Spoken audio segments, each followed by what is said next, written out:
I had a Cobra meeting this morning, which was an opportunity that I took to thank the police for their work over the last few days, to express my support for the police officers who have been injured and the communities impacted by this mindless thuggery. There are a number of actions that came out of the meeting. The first is we will have a standing army of specialist officers, public duty officers, so that we'll have enough officers to deal with this where we need them. The second is we'll ramp up criminal justice. There have already been hundreds of arrests. Some have appeared in court this morning.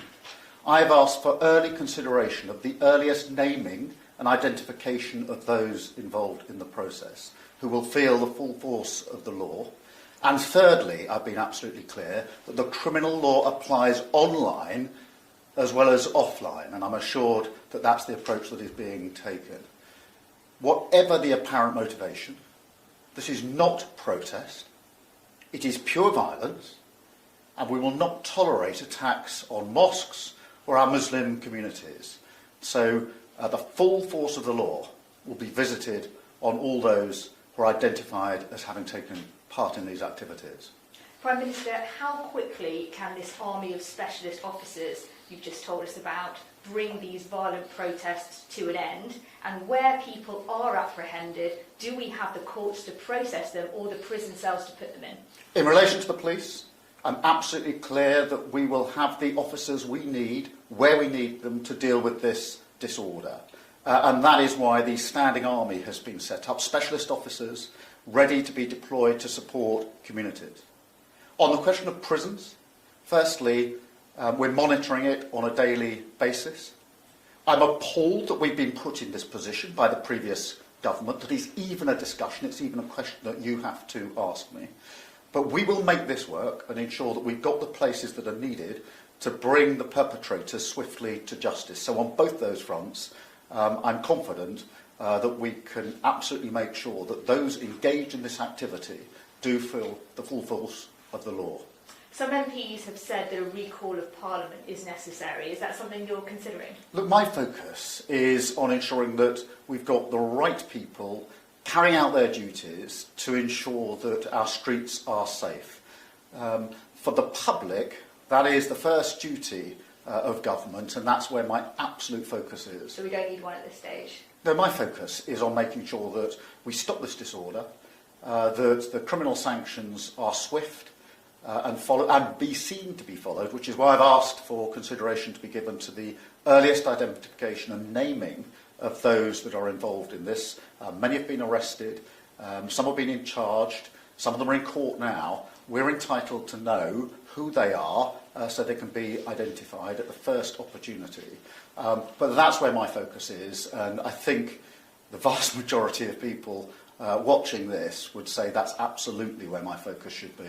Prime Minister, Sir Mark Rowley, the Met Commissioner, left this Cobra meeting and was asked a question by a reporter about two-tier policing, which is an accusation made by some people, including the Reform Party. He grabbed the reporter's microphone and appeared to throw it on the ground. Is that an appropriate reaction, and what do you say to these accusations about two-tier policing? There's no two-tier policing. There is policing without fear or favour, exactly as it should be, exactly what I would expect and require.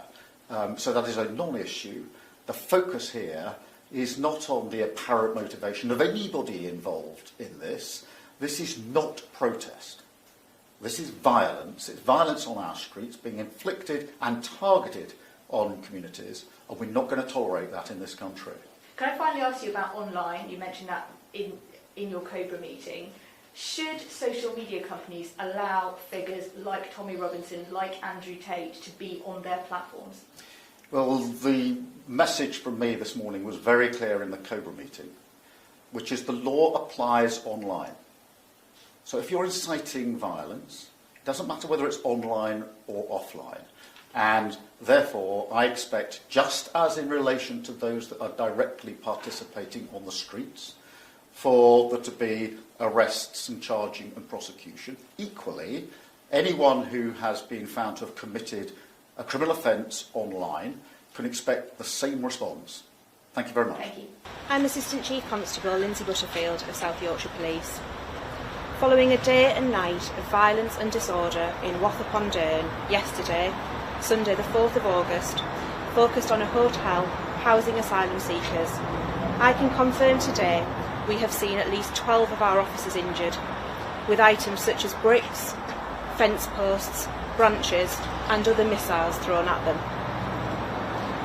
Our police dogs suffered minor injuries after missiles were launched at them, and horses had bricks, eggs, bottles and beer cans thrown at their heads.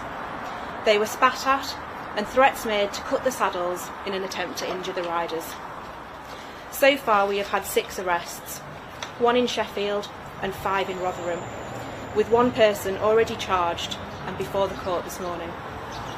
Please be assured we expect this number to increase significantly over the coming days. It began yesterday around 11:30 a.m.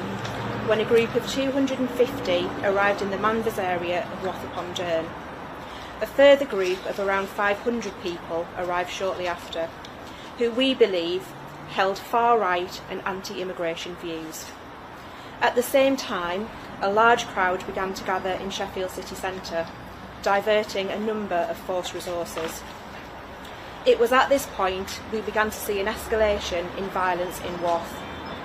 Hotel windows were smashed and there was a concerted effort to cause damage to the interior and serious harm to those inside.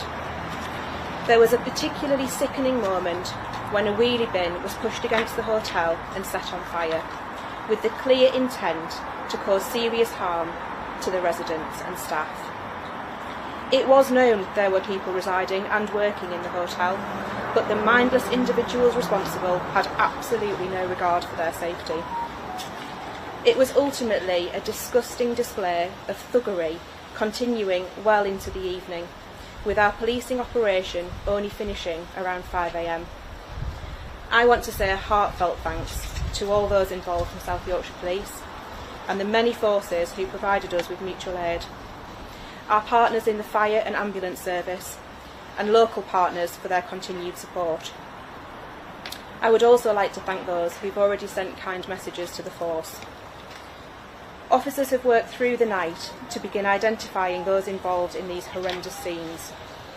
Please be assured, if you were there, we will find you, and you will be held accountable for your part in yesterday's violence. To our local communities, and particularly in Manvers, yesterday was a dark day, and we know this was felt across our county.